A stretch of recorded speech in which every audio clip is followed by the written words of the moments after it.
आधी रात का वक्त। नीरज किसी डरावने ख्वाब की कैद में था। उसकी सांसें ऊपर नीचे हो रही थी और चेहरा खौफ से लाल पड़ा हुआ था। नामालूम उसकी बंद आंखों ने कौन सा भयानक ख्वाब देखा था। तभी अचानक एक लंबी सांस के साथ उसकी दोनों आंखें खुली। डर अब भी उसके चेहरे से पसीना बनकर टपक रहा था। वो फौरन दौड़ते हुए अपने भाई के पास गया और बोला, भैया भैया, मैंने फिर उसे देखा। वो अब भी वहीं है। मुझे बहुत डर लग रहा है। कुछ करो भैया, कुछ करो। नीरज का भाई आधी नींद में था। वो कुछ समझ नहीं पाया और बोला, क्या हुआ? किसे देख लिया? नीरज फिर चिल्लाया, वही कटी पड़ोस की लड़की को। इसे सुनकर नीरज का भाई गुस्से से बोला, तो ऐसी बकवास सी कहानी लेकर हर रात मेरे पास आ जाता है, ना खुद सोता है और ना मुझे सोने देता है। ये बोलते हुए वो दोबारा चद्दर चढ़ाकर सो गया और नीरज निराश होकर दोबारा अपने कमरे में लौट गया। करीब आधे घंटे तक वो जागता रहा। अब नींद उससे बहुत दूर जा चुकी थी, मगर फिर अचानक ही उसने ख्याल किया कि क्यों हो ना हो मैं इस ख्वाब की हकीकत को जान कर रहूँगा। क्या मेरी इतनी सालों पुरानी गलती फिर लौट कर मेरी ज़िंदगी में आई है? मुझे इसका पता लगाना ही होगा।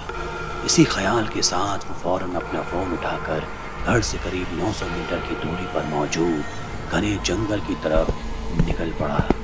धीरे धीरे चलते हुए अभी 20 मिनट ही बीते होंगे कि उसे अचानक अजीबोगरीब चीखें सुनाई देने लगी। वो क्या था? क्या कोई जानवर? इसी ख्याल के साथ वो इधर उधर इसी आवाज़ को तलाशने लगा। तभी उसे एक अजीब सी परछाई नजर आई, चमकती हुई, बिल्कुल सफ़ेद। ऐसा लग रहा था जैसे कोई बच्ची घने जंगलों के बीच अकेली घूम रही है। इस मंजर से खौफ इस हद तक बढ़ने लगा मानो अभी नीरज के प्राण उसके शरीर को छोड़ देंगे।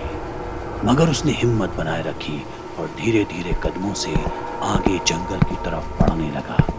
हैरत की बात थी कि इतने अंधेरे में भी नीरज ये अच्छी तरह जानता था कि उसे कहाँ जाना है। हो न हो वो यहाँ पहले भी कई बार आ चुका है, लेकिन क्यों?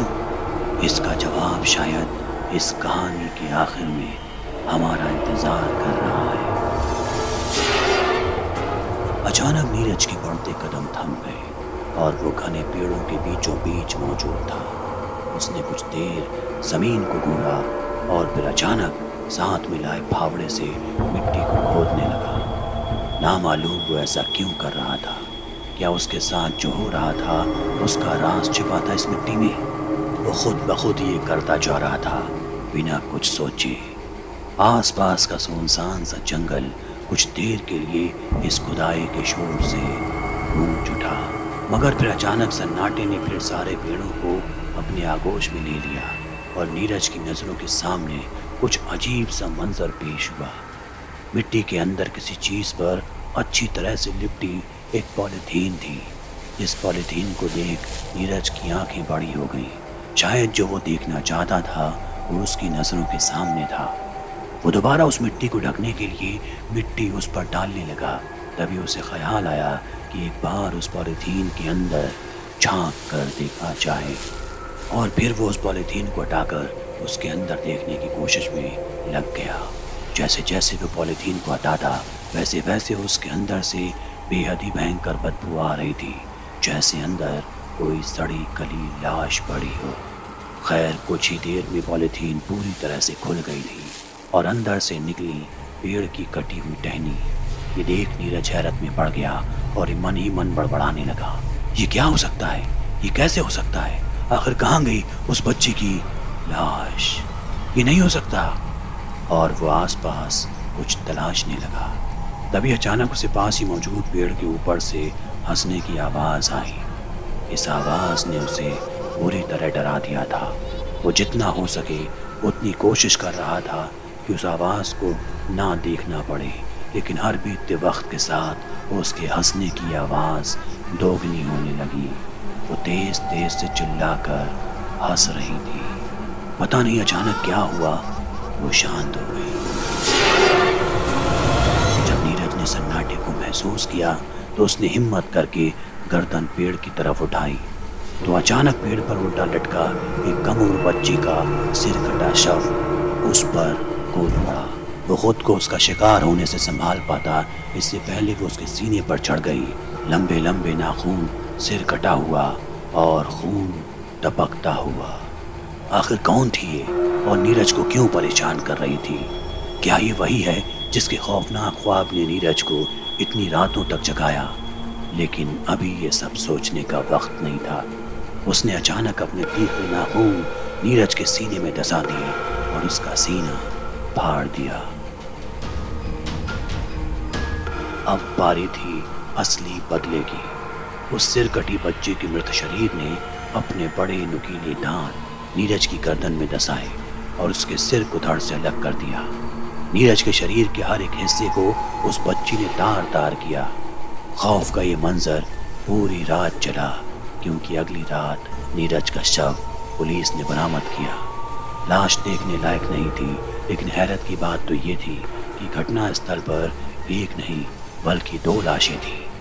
एक नीरज की तो दूसरी उस सिर कटी बच्ची की। पुलिस ने दोनों लाशें जब्त कर पहचान शुरू की और जल्द ही पूरा मामला सामने आया। नीरज का भाई पुलिस के सामने आया और पूरा वाकया तफसील से पुलिस को सुनाया। उसने बताया कि आज से करीब 8 साल पहले जब नीरज 12वीं की परीक्षा के बाद अक्सर इधर उधर घूमा करता था, एक रात अचानक उसे गांव की कम उम्र बच्ची दिखी जिसकी उम्र उस वक्त करीब 10 साल रही होगी। नीरज उसे देख अपनी दरिंदगी के ख्यालों में खो गया और उसके मन में हैवानियत ने पनाह ले ली। उसी रात नीरज ने उसे अगवा कर लिया और जंगलों के बीच ले जाकर अपनी हवस को शांत किया। मगर जब उसने अपनी घिनौनी वारदात को अंजाम दे दिया तब उसे महसूस हुआ कि उसने कितनी बड़ी गलती कर दी। इसके बाद अपनी इस गलती को छुपाने के लिए उसने हत्या का रास्ता अपनाया और इस बच्ची का सिर काटकर उसे मिट्टी के अंदर दफन कर दिया। उस रात उसने अपने भाई को आकर सारी वारदात से रूबरू कराया और दोनों ने मिलकर इस बात को हमेशा हमेशा के लिए अपने ख्यालों में दफन कर लिया। सही बात थी, अब तक उस मासूम सी बच्ची को इंसाफ नहीं मिला था, लेकिन उसने अपना खुद का इंसाफ खुद से लिया।